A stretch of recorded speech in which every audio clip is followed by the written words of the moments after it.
Bonjour à tous, merci de m'accepter sous cette forme visio depuis Bruxelles. J'aurais beaucoup aimé être à vos côtés à Rome pour discuter de cette question aujourd'hui fondamentale et essentielle qui doit nous rassembler, qui est la prévention de la radicalisation, la lutte contre celle-ci et surtout les solutions à trouver pour réussir la déradicalisation.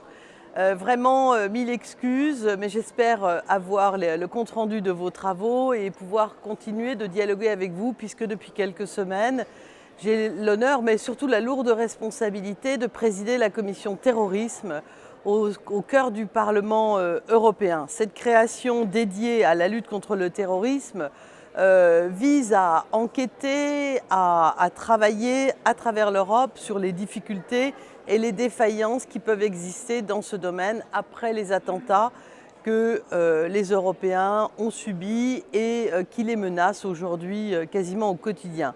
Parce que la menace terroriste est globale, elle cible à la fois nos modes de vie, nos comportements, mais surtout nos valeurs fondamentales. Elle est complètement polymorphe, elle peut être hyper organisée, hyper financée et en même temps, elle peut naître d'auteurs que l'on dit entre guillemets inspirés, c'est-à-dire qui, avec très peu de moyens, en louant une camionnette, en prenant des armes blanches dans les tiroirs de cuisine, peuvent aboutir à des attentats terrifiants et multiplier les morts sur le territoire européen. Les terroristes ne restent pas immobiles et au fond, la philosophie et la volonté politique de l'Union européenne à travers le Parlement européen, c'est que nous non plus, nous ne restions pas immobiles, c'est que nous intensifions nos efforts au niveau local, au niveau national bien entendu, mais aussi au niveau européen.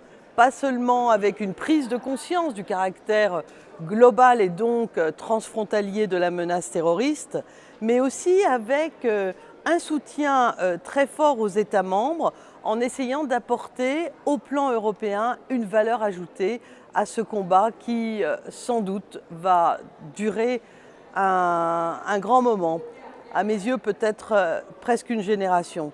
Donc bien sûr les États restent principalement compétents sur la sécurité intérieure parce que face à ces menaces nouvelles, multiforme, globale, transnationale, la réponse, elle aussi, ne doit connaître aucune frontière. Et dans ce domaine, comme dans d'autres, mais dans ce domaine spécialement, plus d'Europe, une Europe plus forte, une Europe plus cohérente, une Europe qui travaille davantage ensemble, signifie aussi tout simplement davantage de sécurité pour les citoyens européens. L'Europe fait déjà beaucoup, il y a beaucoup d'outils. Mais donc il y a encore des risques de failles. C'est ce à quoi la commission terrorisme va réfléchir. Il y a déjà un échange d'informations et nous avons heureusement réussi à déjouer de nombreux attentats sur le territoire européen grâce à des coopérations, mais nous devons aller plus loin, de manière plus organisée encore, de manière plus cohérente. Donc étendre encore les compétences du parquet européen, c'est mon souhait, pas seulement aux crimes transfrontaliers dans le domaine des intérêts financiers de l'Union européenne, mais travailler à l'extension de la compétence du parquet européen sur les crimes terroristes transfrontaliers. Travailler évidemment encore davantage et de manière plus serrée avec les services d'excellence d'Europol, d'Eurojust et donc en un mot, faire une sorte de saut quantitatif bien sûr, mais surtout qualitatif d'organisation de la lutte contre le terrorisme et ses effets liés à la radicalisation. Il n'y a pas de solution miracle.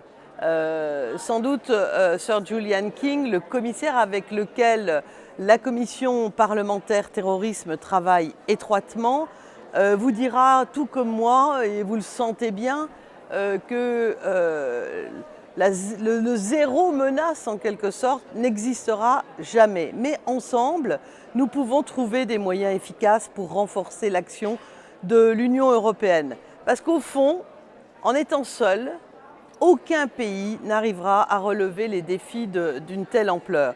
La sécurité est nécessairement l'affaire de tous. et même évidemment de nos concitoyens.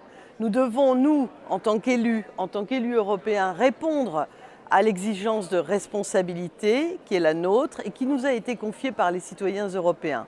Et lorsqu'on parle de terrorisme, la question de la radicalisation et de l'extrémisme violent ne peuvent pas être évitées. Ces questions posent celle de quelle radicalisation, de quoi parle-t-on quand on parle de la radicalisation, comment.